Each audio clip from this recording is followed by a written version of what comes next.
The chauffeur stood by the sleek black car, a bouquet of white roses cradled in his gloved hands. Lila froze on her apartment steps, her fingers clutching the worn strap of her messenger bag. This couldn't be happening, not to her. Her heart hammered against her ribs as the chauffeur's eyes met hers with a gentle smile. "Miss Lila Cooper?" he asked, his voice carrying across the quiet morning air. She nodded, unable to form words as neighbors passed by, casting curious glances. The man approached with measured steps, extending the flowers toward her. "Mr. Harrington sends his regards and hopes you'll accept his invitation," he said, handing her an envelope tucked among the roses. Lila's cheeks burned as she accepted the bouquet with trembling hands. How had returning a simple lost wallet led to this moment? How had one small act of kindness completely upended her carefully constructed world of shadows and safety? But to understand how we got here, we need to go back to where it all began. 3 days earlier, Lila had been tucked into her usual corner of Maple Street Cafe, her textbooks spread across the small table like a protective barrier. The cafe hummed with conversation and the hiss of the espresso machine, but in her corner, Lila existed in her own bubble, eyes fixed on her psychology notes. She preferred it this way, invisible, unnoticed. At 21, Lila had mastered the art of blending into backgrounds. Her long brown hair fell like a curtain around her face as she worked, providing an additional layer of separation from the world. As closing time approached, she packed her books and slipped out, keeping her gaze fixed on the cracked sidewalk ahead. The evening air carried the first hints of autumn, and Lila pulled her cardigan tighter around her shoulders. That's when she spotted it, a leather wallet lying abandoned near a park bench. Lila glanced around, hoping to spot the owner, but the street was nearly empty. She picked it up, feeling the soft, expensive leather between her fingers. Opening it revealed several credit cards, a driver's license, and a substantial amount of cash. The license belonged to Alexander Harrington. The name sounded vaguely familiar, but Lila couldn't place it. The address listed was in the upscale Westridge neighborhood, a world away from her modest student apartment. She should turn it into the police, she thought. But what if he needed it urgently? The address wasn't too far out of her way. Before she could reconsider, Lila made her decision. 40 minutes later, she stood before an imposing brownstone, her finger hovering over the doorbell. Her heart fluttered in her chest as she pressed it, immediately regretting her decision. She could have just left it in the mailbox. Why had she? The door swung open, revealing a tall man with salt and pepper hair and kind eyes that crinkled at the corners. He wore a casual button-down with the sleeves rolled up, revealing an expensive watch. "Can I help you?" he asked, his voice warm but curious. Lila's words caught in her throat. I found your wallet," she finally managed, extending it toward him. "On Maple Street." His expression transformed instantly. "My wallet. I've been searching everywhere for it." He accepted it, checking the contents quickly. "Everything's here. You brought it all the way to my home." Lila nodded, already backing away. "It was no trouble."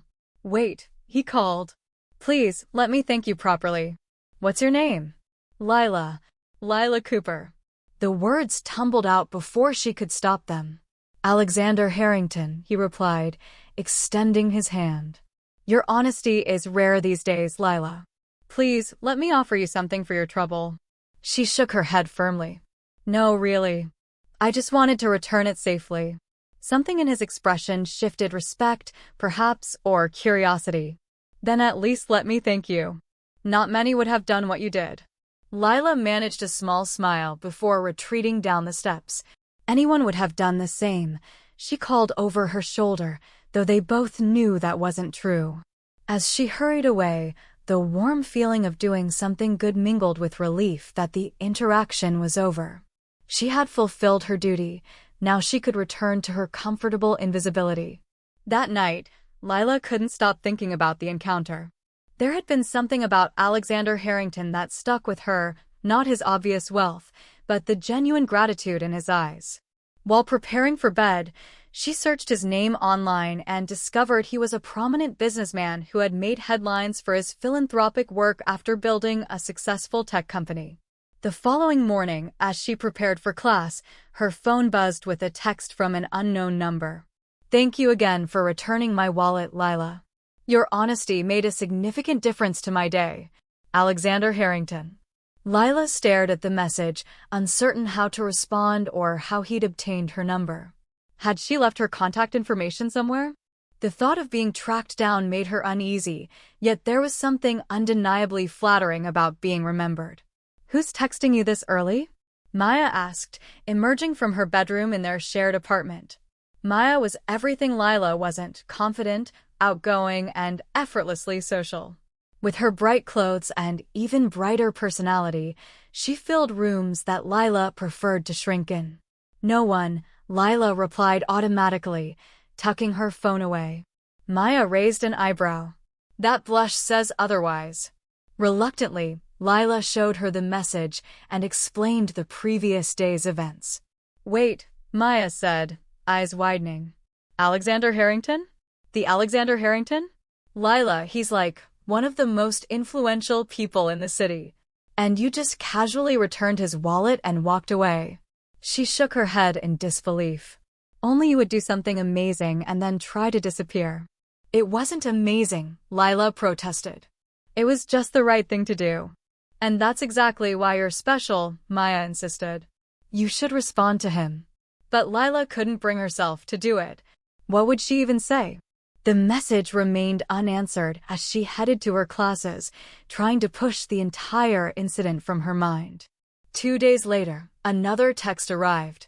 "Lila, I'm hosting a charity gala this Saturday to raise funds for educational programs in underserved communities. I'd be honored if you would attend as my guest. A formal invitation will follow if you're interested. Alexander." Lila nearly dropped her phone. A charity gala? With wealthy socialites and business leaders? The mere thought sent a wave of anxiety through her body. "Absolutely not," she told Maya later that evening, pacing their small living room. "I wouldn't know how to act, what to wear. I'd be completely out of place." Maya watched her with a mixture of amusement and exasperation. "This is exactly what you need, Lee. When was the last time you did something outside your comfort zone?" "I return lost wallets to strangers' homes," Lila countered weakly. "One brave moment doesn't count as a lifestyle change," Maya said. "Look, this could be an amazing opportunity. Not just to network, but to experience something new. To see yourself the way others see you." "And how's that?" Lila asked. "As someone worth knowing," Maya replied simply. Those words echoed in Lila's mind as she lay awake that night. Worth knowing. Was she? She'd spent so long believing the opposite, that she was forgettable, unremarkable. The kind of person others looked past rather than at. The next morning, after a sleepless night of deliberation, Lila replied, "Thank you for the invitation. I would be happy to attend." The formal invitation arrived later that day by courier, thick cream-colored cardstock in an elegant envelope. The gala was to be held at the Grand Meridian Hotel, one of the most prestigious venues in the city. As Saturday approached, Lila's anxiety mounted. Maya helped her select a dress, a midnight blue gown they found on sale that somehow transformed Lila's usual hunched posture into something almost elegant. They practiced small talk, Maya offering encouraging feedback as Lila stumbled through imaginary conversations. But the night before the gala, disaster struck. At a study group, Lila mentioned the invitation, seeking reassurance from her classmates. "You?" At the Harrington Gala, Amber, a girl from her psychology class, laughed. "No offense, but aren't those events for people who actually, talk? You'll be like a ghost there." The words stung more than Lila wanted to admit. Back home, she hung the dress in her closet and told Maya she wouldn't be going. "Because of what Amber said?" Maya demanded.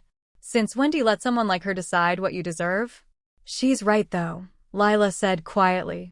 "I'll just embarrass myself. I'll stick out like a sore thumb." Maya sat beside her on the bed. Remember when we were freshmen and you were too scared to give that presentation? But you did it anyway, and it turned out to be one of the best in the class.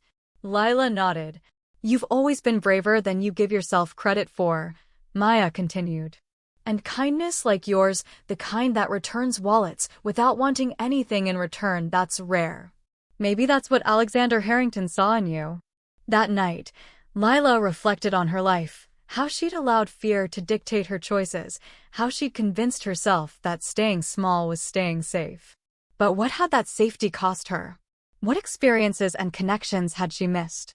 The next evening, Lila stood before her mirror, barely recognizing the woman who stared back. Maya had helped with her makeup, emphasizing her large brown eyes and adding a touch of color to her usually pale lips. Her hair fell in soft waves around her shoulders. Remember, Maya said as she helped Lila into her coat, you were invited because someone saw something special in you. Try to see it too. The Grand Meridian Hotel lobby gleamed with marble and crystal as Lila approached the ballroom entrance. Her heart pounded so loudly she was certain the doorman could hear it as he checked her invitation. Miss Cooper, he said with a nod, stepping aside to let her enter. The ballroom took her breath away. Chandeliers cast golden light over elegantly dressed guests, while string musicians played softly from a corner. Lila immediately felt the urge to retreat, to find a quiet corner or, better yet, the exit. Lila, a familiar voice called. Alexander Harrington approached, looking distinguished in a tailored tuxedo. I'm so glad you came. Thank you for inviting me, she managed, her voice steadier than she expected. Come, there are some people I'd like you to meet, he said, gently guiding her further into the room. To Lila's surprise, the conversations flowed more easily than she'd feared. Alexander introduced her to educators, artists, and business leaders, always mentioning how she'd gone out of her way to return his wallet. Each time he told the story, he emphasized her integrity, making it sound like she'd done something extraordinary. I lost more than my wallet that day, he explained to a small group. I'd just received news that my mother's health was declining. I was distracted, worried. The wallet contained the only photo I carry of her from when she was young. Lila didn't just return my credit cards, she returned something irreplaceable. Lila hadn't known about the photo. The realization that her simple act had meant so much made her stand a little straighter. As the evening progressed, Alexander shared more about himself. He hadn't always been wealthy. He'd grown up in a struggling neighborhood with a single mother who had sacrificed everything for his education. That's why this cause matters to me, he explained as they stood by the donation table. Everyone deserves a chance to learn, to grow beyond their circumstances. I understand that, Lila said. My mother worked 2 jobs so I could focus on school. I'm the first in my family to go to college. Alexander's expression softened. Then you understand better than most the people we're trying to help tonight. Later, as the event reached its peak, Alexander surprised Lila by asking her to say a few words about the importance of education. Initially terrified, she found herself speaking from the heart about opportunity, about the teachers who had believed in her when she hadn't believed in herself. Sometimes, she said, her voice growing stronger with each word, all it takes is one person to see something in you that you can't see yourself. That can change everything. The room applauded warmly, and Lila felt something shift inside her, a wall crumbling, a light breaking through. Throughout the remainder of the evening, guests approached her, not with the judgment she'd feared, but with genuine interest in her thoughts and experiences. By the time she left, Lila felt transformed, not because she'd attended a glamorous event, but because she'd discovered a version of herself she hadn't known existed. A Lila who could speak to strangers, who had valuable insights to share, whose kindness was not a weakness, but a strength. The next morning, as Lila recounted the evening to an enthralled Maya, a text arrived. Your words last night inspired many, including me. If you're willing, I'd like to discuss involving you in our educational outreach program. A car will come for you at 10 a.m. Alexander. And so we return to where we began, Lila standing outside her apartment building, clutching a bouquet of roses, watching as the chauffeur holds the car door open for her. The girl who once tried to make herself invisible now steps forward, visible and valued, into a future bright with possibility. As the car pulls away from the curb, Lila reflects on how returning a lost wallet led her to find something she hadn't realized was missing: her own voice, her own worth. Sometimes the smallest acts of kindness don't just change others' lives, they change our own. And sometimes, the most important thing we can find is ourselves.